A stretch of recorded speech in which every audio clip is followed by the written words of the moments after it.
म्हणजे तू कधी असं ऐकलंय का की एका मुलाच्या एका चुकीमुळे अख्ख्या गावाला भोगावं लागत आहे. त्यांचं असं होतं एक्सप्लेनेशन की डीमन्स असतात, म्हणजे पाताळ लोक म्हणजे डीमन्स असतात, त्यांना बॉडीज हव्या असतात त्यांच्या वेगवेगळ्या प्रोसेसेससाठी. त्या कवचमध्ये जे लोक होते त्या लोकांनी, म्हणजे ते लोक असं बोलतात की आम्ही अक्षरशः त्या मून लाईटमध्ये त्या कवचच्या बाहेर आत्मांना फिरताना बघितलं. बापरे. सेकंड टाईमपासून बॉडी रिटर्नच येत नव्हते. ती बॉडी हरवली की ती हरवलीच, ती परत यायची नाही. कारण यांना डिस्टन्स मॅटर नाही करत. एक हिप्नोटाईज झालेला माणूस किती पण चालू शकतो ना. तो आज निघाला, तो 4 दिवसांनी जरी पोचला तरी तो सुसाईड करेलच. तो तिथे गेला रात्रीच्या टाईमला आणि त्याने दोर टाकला गळफास घ्यायसाठी. मग असंच रात्र झाली. मग काय झालं, किशोरचे 3-4 मित्र होते, असंच फटका मारत होते गावाच्या अवतीभोवती. त्यांना ते निंबाच्या झाडावरती एक बॉडी लटकलेली तिथंच त्यांनी जिथं आत्महत्या केली. सगळं म्हणजे काहीच नव्हतं तिथे, बॉडीज गायब झाली. आपल्या सगळ्यांना योगेश पाटीलचा नमस्कार. आपल्या सगळ्यांचं स्वागत आहे शैतान स्टोरीजच्या या पहिल्या हॉरर पॉडकास्टमध्ये. आणि आज आपल्यासोबत आहेत हॉरर निशमधले फेमस गेस्ट जयेश. तर जयेश, तुझं शैतान स्टोरीज या पॉडकास्टच्या पहिल्या एपिसोडमध्ये स्वागत आहे. थँक्यू. येस, तर आजची आपली जी पहिली स्टोरी आहे ती कुठली होणार आहे? ही पहिली स्टोरी आहे किशोर नावाच्या एका मुलाची. ओके. मी ऐकलेली आहे ही स्टोरी, कारण ही खूप जुनी आहे. एक 1700च्या त्या पिरियडमधली स्टोरी आहे. जेव्हा काय झालं होतं, एका मुलाच्या एका चुकीमुळे पूर्ण त्यांचं गाव हॉर्न झालं होतं. आणि त्याच्यासाठी मग त्यांना खूप साऱ्या काही क्रिया कराव्या लागल्या आणि त्यानंतर मग ते मुक्त झालं. ऐकायला इंटरेस्टिंग वाटतंय, तर चला स्टार्ट करूयात. म्हणजे तू कधी असं ऐकलंय का की एका मुलाच्या एका चुकीमुळे अख्ख्या गावाला भोगावं लागत आहे? नाही, अजून तरी नाही. एक बिंब बनवू आपण, एक प्लॉट बनवू. तुम्ही सगळेजण एन्जॉय करा आणि तुम्ही सगळे त्याला व्हिज्युअलाइज पण करा की काय होतं आहे. तर एक किशोर नावाचा मुलगा आहे, घरातला एकुलता एक आहे आणि प्रचंड हुशार आहे. त्यांच्या तिथे काहीतरी शाळा वगैरे आहे आणि गाव खूप छोटंसं आहे, म्हणजे एक खूप छोटी वस्ती आहे. त्यांची शाळा पण आहे का दुसऱ्या गावामध्ये त्यांना जावं लागतं रोज ट्रॅव्हल करून. तर किशोर हा अभ्यासामध्ये खूप हुशार आहे, खूप म्हणजे प्रचंड. त्याच्या गावात सगळे लोक त्याला म्हणजे चांगल्याने ओळखतात की हा खूप हुशार आहे असं. तर त्याचं असं झालं होतं की आजपर्यंत कधीच कोणत्या परीक्षेमध्ये तो नापास नव्हता झाला. आणि सगळ्या गोष्टींमध्ये पटाईत, खेळण्यामध्ये पण. आणि स्टोरी खूप जुनी आहे, म्हणजे 1700च्या त्या पिरियडमधले, जेव्हा जास्त मॉडर्नायझेशन नव्हतं, रोड्स नव्हते. आणि त्यांचं गाव इतकं लहान आहे की त्यांच्या गावामध्ये काहीच नाही, म्हणजे शॉप्स नाही आहे, बाजार पण त्यांच्या गावामध्ये नसतो लागत. म्हणजे एक असं समज की 50 घरांचं गाव असेल. एकदम छोटी वस्ती, एकदम छोटी वस्ती आहे. आणि अजून एक कॅच असा आहे की त्या गावामध्ये एक पण मंदिर नव्हतं. आणि ते लोक असे नास्तिक प्रकारचे लोक होते. ते कोणाला असं म्हणजे ट्रायबल समज त्यांचं, ते असं बोलायचे की आमचा कोणी देव नाही आहे, ते फक्त स्वतःपुरता जगायचं, असं तसंच राहायचं होतं त्यांचं. तर किशोरचं असं होतं की एक परीक्षा आली, मेन परीक्षा, आपण असं समजू की 10वीतली एक्झाम असेल, कारण तो होता एक म्हणजे 14-15 वर्षाचा असेल. आणि त्या पिरियडमध्ये काय झालं की तो त्या परीक्षेमध्ये नापास झाला. का झाला, कशामुळे झाला, कोणाच ठाऊक नाही. असं पण नव्हतं की त्याने अभ्यास नसेल केला किंवा तो आजारी असेल, तो नापास झाला आणि त्याला ते सहन नाही झालं. आणि असं झालं की गावात सगळीकडे मग त्याची हवा उडली की हा कसा का नापास झाला. आणि त्याला ते खूप वाईट वाटलं. मग त्याने काय केलं की सुसाईड करू असा विचार केला. ओके. आणि त्यांच्या गावाच्या बाहेर असं एक नदी होती, नदीपासून थोड्याशा अंतरावर एक विहीर होती. आणि त्या विहिरीमधून सगळे बायका वगैरे पाणी वगैरे घेऊन जायचे. आणि तिथेच एक झाड होतं, असं खूप उंच नीमचं झाड होतं, निमाचं आपलं. तो तिथे गेला रात्रीच्या टाईमला आणि त्याने दोर टाकला गळफास घ्यायसाठी. आणि त्याने त्या दिवशी मग त्याचा जीव संपवला. त्याने फाशी घेतली. सकाळी जेव्हा तो म्हणजे कोणाला दिसला नाही, काही नाही, तर लोकांनी शोध सुरू केला. तर तेव्हा एका जणाला दिसलं की तो झाडाला लटकला आहे. मग त्याला ते झाडावरून काढलं. मग तेच गावात पूर्ण रडणं वगैरे सगळं सुरू झालं. मग यांनी असं ठरवलं की त्याची अंत्यविधी करू आपण एक संध्याकाळच्या 4-5 वाजताच्या दरम्यान. आणि मग जेव्हा त्याची अंत्यविधी निघाली, त्याला घेऊन गेले स्मशानात. तिथेच त्या झाडाच्या शेजारीच, म्हणजे असं जिथे नदी होती ना, तिथेच त्यांचं स्मशानभूमी होती. तिथे त्याला अग्नी वगैरे दिली आणि सगळे लोक मग परतले घरी. आणि मग असं झालं की आता बायका रोज तर जायचे ना तिथे विहिरीवरती पाणी वगैरे घ्यायला. मग हे असेच गेलेत. आता आधी कसं राहायचं की अग्नी दिल्यानंतर ती 2-3 दिवस तरी जळते, म्हणजे अशी दिसते लोकांना की कोणाला तरी आता अग्नी दिली आहे. हे लोक गेले, यांना त्या स्मशानभूमीच्या तिथे कोणतीच अग्नी नाही, काहीच नाही, धूर नाही. मग त्यांनी असं, ते बायका सगळ्या घाबरल्या. मग ते आल्या किशोरच्या घरी जाऊन सांगितलं सगळ्यांना की तिथे नाही आहे काहीच, सगळं म्हणजे काहीच नव्हतं तिथे, बॉडीज गायब झाली. आता काय झालं की म्हणजे शोक झाला होता, सगळं अख्ख्या गावाला सुतक लागलं होतं, कोणीच कामावरती वगैरे गेलं नाही, सगळे घरीच होते. हे सगळे लोक तिथे गेले बघायला की कुठे आहे, बॉडी नाही. आता काय करणार ना. आणि पोलीस वगैरे असं तेव्हा इतकं काही नव्हतं, म्हणजे एखादाच असेल, खूप दूरावर एक पोलीस चौकी वगैरे. यांच्या डोक्यात असं काही विचार नाही आला की आपण पोलीस कंप्लेंट करू की बॉडी हरवली. यांना वाटलं की कोणतं तरी जनावर वगैरे घेऊन गेला असेल, असा एक विचार आला डोक्यामध्ये. पण कोण घेऊन जाणार ना, म्हणजे अजून तर ती अग्नी शांतपणे झाली आणि आगीच्या जवळ कोणतं जनावर येत पण नाही. मग असं सगळीकडे शोध वगैरे सुरू झाला आणि अख्खा दिवस त्यातच गेला. हे सगळीकडे शोधत आहेत, म्हणजे दुसऱ्या गावाच्या जवळ म्हणजे हद्दीपर्यंत जाऊन यांनी सगळीकडे शोधलं की कुठे सापडतो आहे का. त्याच्या मित्रांना विचारलं, जे लोक शेवटी तिथे थांबलेले होते स्मशानभूमीमध्ये, ते थांबतात ना कवटी फुटेस्तोवर, काही लोक थांबलेले असतात, त्यांना विचारलं. ते आता हे काही असं खूप मोठं स्मशान नव्हतं की तिथे लोक असतील काम करणारे, जसं आता आपल्या इथे कसं स्मशानात कामं करणारे असतात, कामगार असतात. हां, पण तिथे असं काही नव्हतं, म्हणजे ते एकदम नदीच्या शेजारी असं एक छोटंसं स्मशान होतं. मग यांचा अख्खा दिवस त्याच्यातच गेला आणि मग आता लोकांना कळतच नव्हतं की काय करणार, नेक्स्ट स्टेप काय करायची. मग आता बॉडीच नाही आहे, तर मग त्याचं ते तिसरा दिवस नाही, ते अस्थि विसर्जन नाही करता येणार, पुढची कोणतीच प्रोसेस. यांनी असं पंडित वगैरे आधीच बोलवून ठेवले होते की जे सगळ्या पुढच्या प्रोसेस करायला. मग ते बोलले की हे तर अशुभ झालं, म्हणजे बॉडीज गायब झाली तर हे कसं. मग असंच रात्र झाली. मग काय झालं, किशोरचे 3-4 मित्र होते असंच. आता गाव काय जास्त मोठं नाही आहे, मग ते असं फटका मारत होते गावाच्या अवतीभोवती. त्यांना ते निंबाच्या झाडावरती एक बॉडी लटकलेली दिसली तिथंच, त्यांनी जिथं आत्महत्या केली तिथं. आता यांच्याकडे टॉर्च नाही, म्हणजे त्या टाईमला कुठे टॉर्च वगैरे होते ना, मग हे सगळे आपला दिवा वगैरे घेऊन गेले, ते लालटेन वगैरे. यांनी बघितलं तर त्याच पॉईंटला एक बॉडी लटकलेली होती. मग आता काय करणार, आणि एवढ्या रात्री कोण चढणार ना झाडावरती. मग तरी पण ते 2-3 जण चढले, बॉडी उतरवली. बघताय तर ती किशोरचीच बॉडी आणि ती जळालेलीच नव्हती.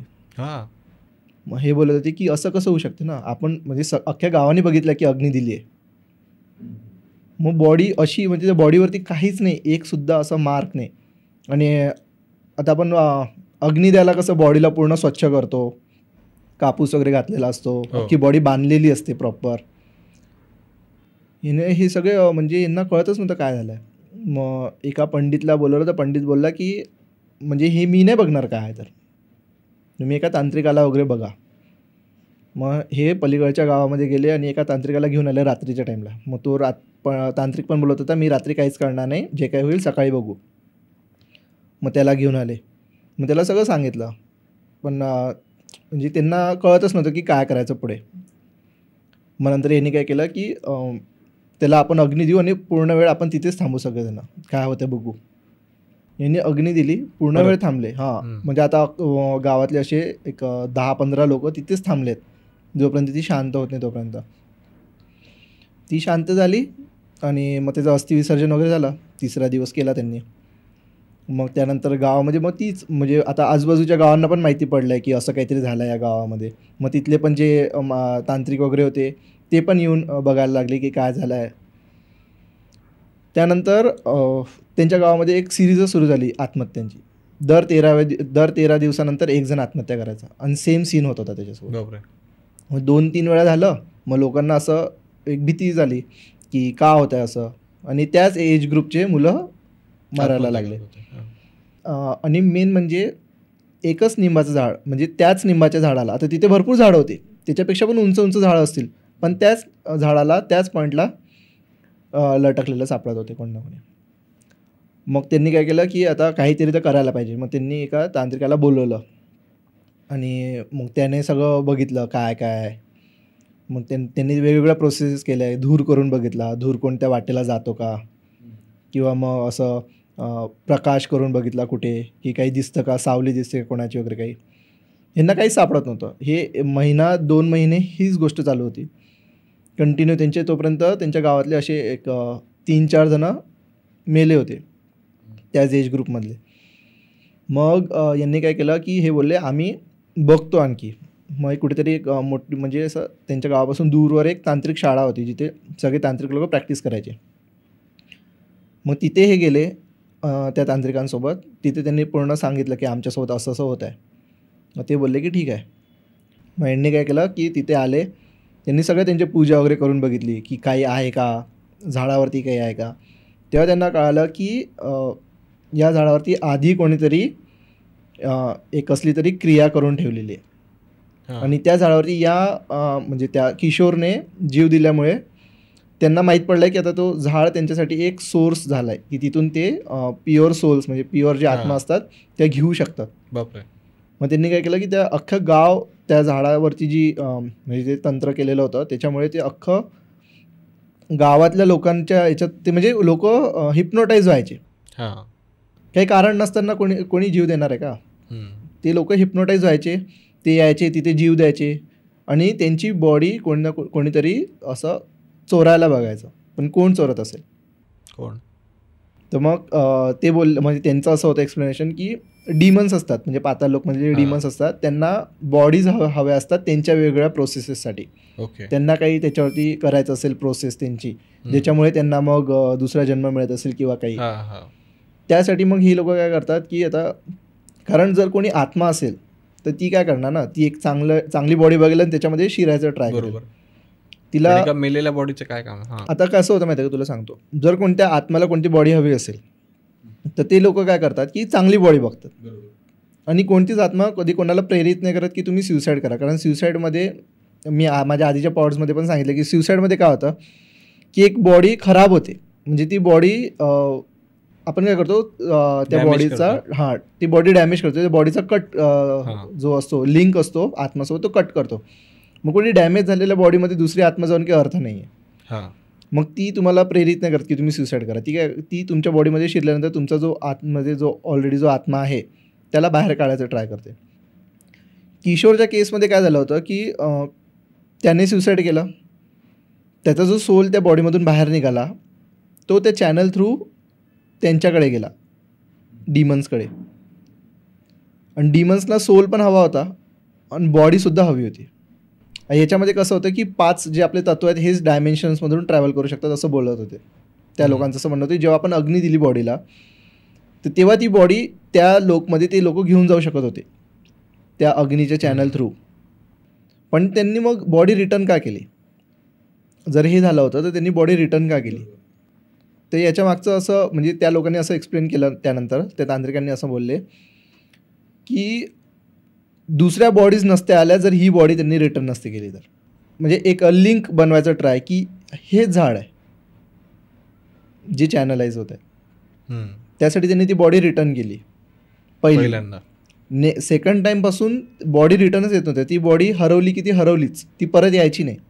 मग लोकांनी कसं केलं की तिथेच स्मशानात थांबवून अख्खी बॉडी जळेस्तोवर तिथेच थांबायचे आणि मगच त्याच्यावरच्या सगळ्या पुढच्या प्रोसेस व्हायच्या. कारण जर त्या पुढच्या प्रोसेस नाही होणार, जर 13वा दिवस वगैरे होणार नाही. जसं 13वा दिवस केल्यानंतर आपण असं म्हणतो की त्याला मुक्ती मिळाली, त्याला मोक्ष मिळाला. पण जर बॉडीच नसणार तर तुम्ही 13वा दिवस करणार कसं. तुमची प्रोसेस तिथे होते ना डिकम्पोज जेव्हा बॉडीचं होते तेव्हा. त्यानंतर अस्थी वगैरे समजा. तर मग त्या तांत्रिकांना विचारलं की मग आता काय करू शकतो. मग नॉर्मल लोकांच्या मनात काय येतं की झाड कापून टाकू म्हणजे झाडच नाही राहणार तर चॅनलच नाही राहणार. बरोबर. हे बोलले नाही, तुम्ही ते झाड कट केलं तर तरी पण अख्खं मुळासकट तर तुम्ही नाही काढू शकत ना झाड. थोडं तरी राहील त्याच्यावरून परत दुसरं झाड येईल. ते जेव्हा केव्हा वाढेल आजपासून 50 वर्ष नंतरच्या लोकांना परत त्रास होईल. मग त्यांनी एक असं दिलं की तुम्ही गाव खाली करा, तुम्ही दुसरीकडे कुठेतरी जाऊन राहा. पण मग त्यांच्यातला एक जो मोठा तांत्रिक होता तो असं बोलला की त्याचा काही अर्थ नाही आहे, कारण यांना डिस्टन्स मॅटर नाही करत. एक हिप्नोटाईज झालेला माणूस किती पण चालू शकतो ना. तो आज निघाला तो 4 दिवसांनी जरी पोचला तरी तो सुसाईड करेलच. मग त्यासाठी काय तर त्यांनी त्या गावामध्ये म्हणजे एक सर्कल आखला त्या झाडाला, त्या सर्कलच्या बाहेर ठेवून लक्ष्मण रेखासारखं समजा. लक्ष्मण रेखासारखं म्हणजे एक असं त्यांनी त्यांचा एक मंत्र वगैरे बोलून त्या गावाला असं कवच सारखं केलं. त्या कवचमध्ये जे लोक होते त्या लोकांनी म्हणजे ते लोक असं बोलतात की आम्ही अक्षरशः त्या मून लाईटमध्ये त्या कवचच्या बाहेर आत्मांना फिरताना बघितले. बापरे. म्हणजे त्या इतके पॉवरफुल होते की ते आतमध्ये यायचं ट्राय करत होते. हे पूर्ण प्रोसेस त्यांची 1 ते 1.5 महिना चालली. म्हणजे एक 5-6 आठवड्यांपर्यंत ही पूर्ण प्रोसेस चालली. त्या गावाला असं कवचसारखं केलं होतं. आणि मग त्यानंतर काय झालं की मग त्या आत्मांना हे झालं म्हणजे त्यांचा जो होता चॅनल त्यांचं एक काहीतरी होतं की त्यांना 13 दिवसानंतर एक प्रत्येक पाहिजे तरच तो त्यांचा फ्लो कंटिन्यू राहणार. त्यांनी ती प्रोसेसच कट केली. म्हणजे ते 13व्या तो 1 दिवस गेला निघून जेव्हा त्यांना नाही मिळालं काही. मग तेव्हा तो श्राप म्हणता येईल किंवा मग ती जी जो लूप होता तो तेव्हा एंड झाला. आणि त्याच्यानंतर मग आता असं झालं होतं की किशोरच्या घरच्यांना सगळे लोक ब्लेम करत होते की तुमच्या मुलामुळे झालं, तुमच्या मुलांनीच काहीतरी केलं असेल, असं करून मग त्यांना गावाच्या बाहेर काढून टाकलं. आणि त्याच्या खूप वर्षानंतरची गोष्ट आहे, एक 20-1 वर्षानंतर दुसरा मुलगा आला ज्याला काहीच माहीत नाही ही स्टोरी. त्या लोकांनी अशी वॉशआउट करून टाकली की काही आहेच नाही असं स्टोरी, आणि किशोरच्या घरच्यांना काढून टाकलं गावाच्या बाहेर. मग त्या मुलांनी सेम पॅटर्न फॉलो करायचा प्रयत्न केला होता. पण यांनी काय केलं होतं, यांनी एक गावामध्ये कोणी असं काही करू नये परत यासाठी यांनी गावामध्ये असं वॉचमॅनसारखा ठेवला होता जो रात्रभर फिरायचा गावामध्ये की काही करू नको. त्या माणसाने त्या मुलाला त्या झाडाखालून परत घरी घेऊन आला की असं काही करू नको. त्या वॉचमॅनने म्हणजे त्याला वाचवलं. म्हणजे ती जी प्रोसेस होणार होती परत सुरू ती थांबवली त्यांनी. आणि असं बोलतात की मग त्यानंतर तर मग ते म्हणजे त्या लोकांना असं वाटलं की परत आता एकदा जर अटेम्प्ट झाला आहे तर अजून कोणी करू शकतं. आणि निंबाचं झाड कसं सोपं असतं ना चढायला, आजूबाजूला दुसऱ्या झाडांवर चढणं एवढं सोपं नव्हतं. मग त्यानंतर त्या लोकांनी ते गाव सोडलं आणि दुसरीकडे जाऊन राहायला सुरुवात केली. त्या तांत्रिकांनी त्यांना बोलले पण होते की तुम्ही काहीतरी करा तुमच्या गावामध्ये, म्हणजे पंडित वगैरे जे असतात ना त्यांनी असं सांगितलं तुम्ही तुमच्या गावामध्ये एखादं मंदिर वगैरे बनवा, हनुमानजीचं मंदिर किंवा असं कोणतं पण एका देवाचं मंदिर बनवा. म्हणजे कसं तुमच्या गावाच्या अवतीभोवती म्हणजे तो एक प्रोटेक्टर असतो ना देव आपला, तसंच कोणी प्रोटेक्टर नाही आहे तुमच्या गावामध्ये. तर ही एक अशी किशोरची स्टोरी होती. ही मला म्हणजे माझ्या आजीने सांगितलेली होती. लहानपणीच ऐकली होती मी तर खूप घाबरलो होतो. म्हणजे ते गाव असं बोलतात की आपलं गडचिरोलीचं जे आहे ना जिथे बोलतात नक्षलवादी वगैरे तो एरिया, तिथल्याच कुठल्या तरी एका छोट्याशा कसब्यामधली ही स्टोरी होती. ओके. पण ऐकायला इंटरेस्टिंग होती. आणि माझाही पहिलाच एक्सपिरियन्स होता की आजची जी पहिली स्टोरी होती ती आपली खरंच इंटरेस्टिंग होती. तर आता पाहूयात की पुढच्या स्टोरीज कशा आहेत. Okay. Yes, thank you so much पहिल्या पॉडकास्टसाठी. थँक्यू.